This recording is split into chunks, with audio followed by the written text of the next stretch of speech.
Geowisata mungkin terdengar asing di telinga segelintir orang.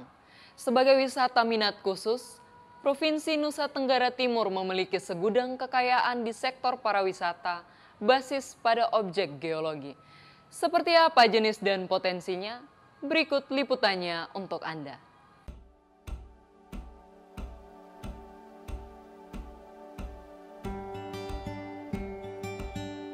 Istilah kata geowisata mungkin terdengar asing bagi segelintir orang.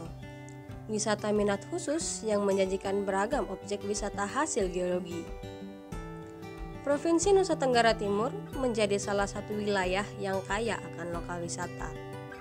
Namun sayangnya, potensi ini tidak dimanfaatkan secara baik oleh pemerintah. Maka dari itu, Politeknik Negeri Kupang bersama Ikatan Ahli Geologi Indonesia dan Persatuan Pemandu Interpreter Geowisata Indonesia NTT menggelar workshop dan pameran geowisata berlokasi di Auditorium Politeknik Negeri Kupang yang berlangsung lancar. Banyak wisatawan yang datang hanya masih mendapatkan landscape-nya saja, tetapi belum mendapatkan cerita di balik landscape itu. Mengapa ada Fatu Nasi? Mengapa ada Fatu Kompa? Nah, itu harus dijelaskan. Sehingga wisatawan itu tidak hanya mendapatkan aspek landscape-nya, tetapi juga ada edukasi di sini. Nah, ini yang kita harapkan ke depan, potensi-potensi ini dipetakan, didaftarkan, sehingga bisa dimanfaatkan. Harapan kami bahwa semakin banyak pemandu geowisata yang ada di NTT ini, dan keberadaan pemandu geowisata ini dapat memberikan sumbangsi yang baik bagi objek geowisata yang ada di NTT. Beragam objek wisata seperti landscape, bebatuan, kearifan lokal masyarakat, serta teknik-teknik kepemanduan wisata melalui kegiatan ini menjadi hal yang begitu menarik bagi seluruh peserta. Mendalami potensi-potensi geowisata yang ada di NTT, khususnya di Kota Kupang. Banyak pengalaman yang tidak saya ketahui, dengan mengikuti kegiatan ini saya bisa tahu mengenai geowisata yang ada di NTT, yang seperti yang sudah dijelaskan tadi. Harapannya dengan ada acara ini kita bisa lebih tahu dan bisa lebih mendalami tentang geowisata itu. Dilaksanakan workshop dan pameran geowisata tujuannya adalah memberikan kontribusi positif terhadap konservasi warisan alam dan budaya, serta memberikan pengalaman lebih menyenangkan bagi pengunjung wisatawan terhadap budaya setempat. Tim Liputan, Timor TV. Bukannya bikin ngeri, makam Raja Taibenu Kupang berbentuk keranda ini malah jadi destinasi wisata.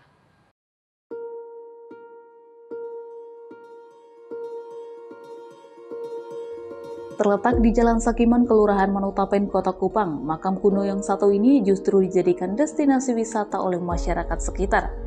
Ya, tempat ini dinilai unik karena memiliki kuburan-kuburan dengan arsitektur yang begitu berbeda. Tak hanya itu, pemakaman ini juga sering dikunjungi para peziarah. Yang menjadikannya sangat istimewa adalah menjadi tempat peristirahatan bagi 13 warga Taibenu atau Tanov yang dijadikan satu liang sejak zaman kerajaan di Pulau Timor.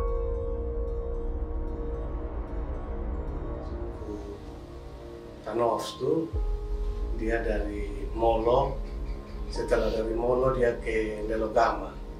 Dia berdiam di Delogama kurang lebih sekitar tahun 1300 sampai 1400 tuh dia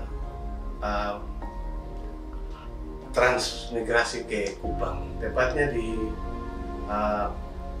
Gunung Dendeng Taibenu. Dia mendirikan sebuah kerajaan kecil, itu dipimpin oleh 13 raja. Raja pertama itu kan simpan di atas meja ini. Setelah itu raja kedua yang menjabat. Setelah raja kedua meninggal, yang raja pertama ini kasih masuk ini dia ada bak di situ. Jadi tulang-tulangnya tuh ditaruh dalam bak. Kasih itu raja kedua yang dulu. Setelah itu begitu juga raja ketiga, raja kedua meninggal, dia turun lagi raja ketiga ganti. Sampai yang ke-13. Sampai yang ke-13. Area pemakaman yang kaya akan nilai sejarah ini juga menjadi penanda masa jayanya Kerajaan Taibenu atau Tanov di Pulau Timur. Kerajaan mengalami dinamika pemerintahan dengan bergantinya status menjadi kefetoran pada tahun 1919 hingga 1930. Disebut kefetoran karena kependudukannya berada di bawah kekuasaan seorang kepala kampung atau kepala suku. Ya, menurut saya yang perlu dibenahi itu yaitu kalau bisa ada pagar keliling dan juga ada tanaman-tanaman yang lebih bagus lagi supaya kita bisa lihat pemandangan itu bagus. Makam Raja Taibenu merupakan bagian dari Kerajaan Pulau Timur Indonesia. Sudah seharusnya masyarakat adat dan warga sekitar melestarikan peninggalan yang ada. Dengan menghargai dan merawat jejak sejarah, maka turut Pulau Timur melestarikan kekayaan budaya di bumi Nusantara. Dari Kupang, Tim Liputan Timur TV melaporkan. Opening Party Honda DBL with Kopi Good Day 2023 S Nusa Tenggara Series berlangsung meriah di Gor Flobamora Oepoi. Informasi ini menjadi penutup jumpa kita kali ini. Saksikan terus Timor Sepekan di Timor TV pada hari dan jam yang sama. Bersama saya Novita Lelukenda, selamat berakhir pekan dan sampai jumpa.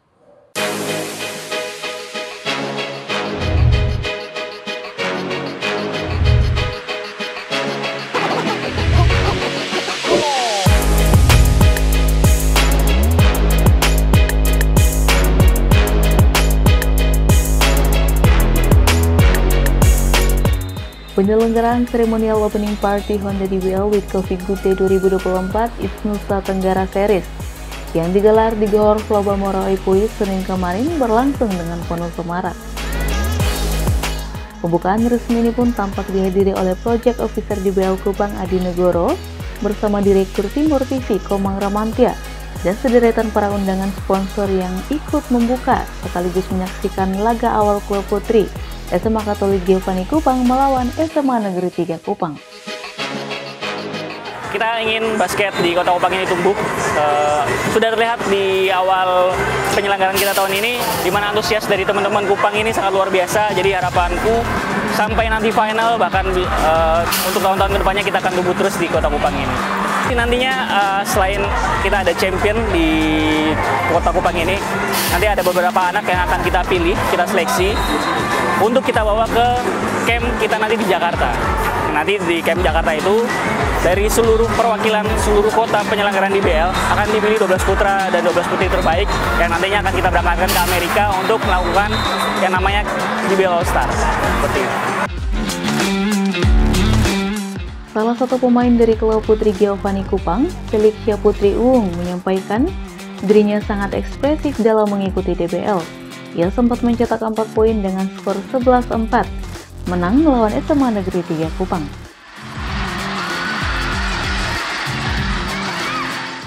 Perasaan saya itu bangga Kak, karena bisa membawa nama sekolah di ajang besar kayak DBL ini di Kota Kupang sendiri Kak.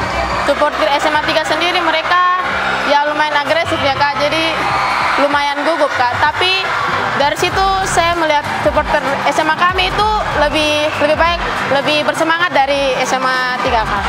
Jadi saya dari mereka saya mempunyai semangat untuk mencetak poin yang lebih. Berbagai dukungan pun diberikan oleh para supporter, salah satunya Mario Arthur yang berasal dari SMA and Chips. Ia mendukung tim basketball Giovanni Kupang. Ia berharap tim yang didukungnya bisa melaju ke babak final. Saya di sini buat dukung SMA Giovanni. Seru banget tadi, seru. Mainnya pada bagus-bagus semua. Event DBL ini berlangsung dari tanggal 15 hingga 20 Januari 2024.